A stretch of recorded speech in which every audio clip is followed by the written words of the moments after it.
Atenção, participantes da experiência John Deere. Vocês estão prestes a entrar em um mundo de tecnologias conectadas, onde máquinas, pessoas e meio ambiente trabalham juntos para alimentar o mundo.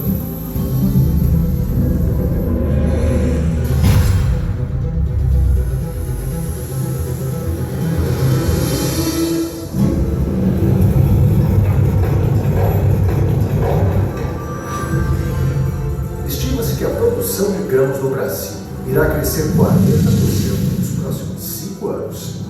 Isso vai impulsionar projetos de user experience, inteligência artificial e robótica dentro do tema sustentabilidade.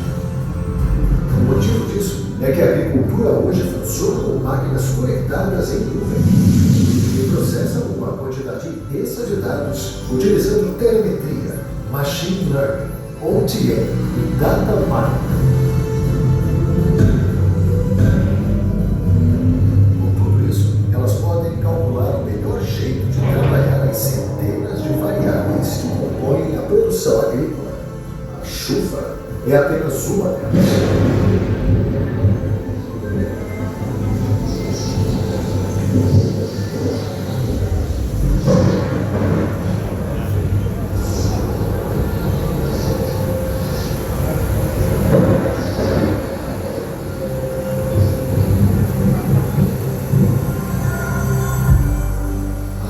Conectadas são capazes de plantar cada semente no seu devido lugar, com uma precisão milimétrica, aproveitando ao máximo a área de terra e evitando desperdícios.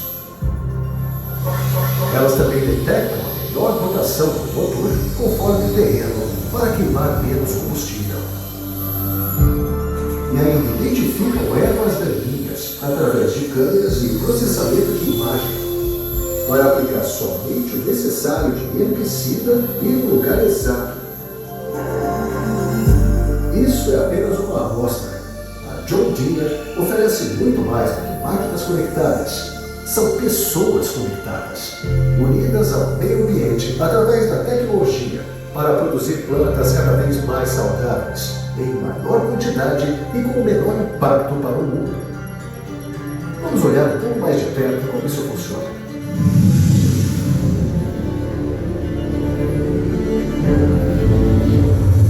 Os dados obtidos em campo são analisados por nossos especialistas e transformados em conhecimento útil para que os produtores rurais possam planejar e executar melhor a produção agrícola. A John Deere criou um verdadeiro ecossistema de inovação para desenvolver todas as ferramentas que fazem isso acontecer. Nossos escritórios de tecnologia são ambientes que incentivam a criatividade, integrando metodologias ágeis e organização do estilo DevOps, onde devs são prototipadas e testadas através de POCs e MVPs. Também buscamos talentos e ideias a partir de parcerias com universidades, startups e com a Agitech Garage, um dos principais hubs de inovação do agro do mundo. Na John Deere, inovar é inspirador. Nossa inspiração é trabalhar com qualidade para trazer as melhores soluções para o planeta. É manter nossa integridade para fortalecer laços verdadeiros com as pessoas. O comprometimento de evoluirmos sempre. E a inovação, é claro, para continuarmos sendo a empresa do setor agrícola que mais investe em tecnologia do mundo. E você? O que te inspira? Quem sabe um dia a gente desenvolva juntos um projeto incrível que faça a diferença no mundo? Afinal de contas, o agro é muito tech. Até mais. Legal, pessoal, por aqui.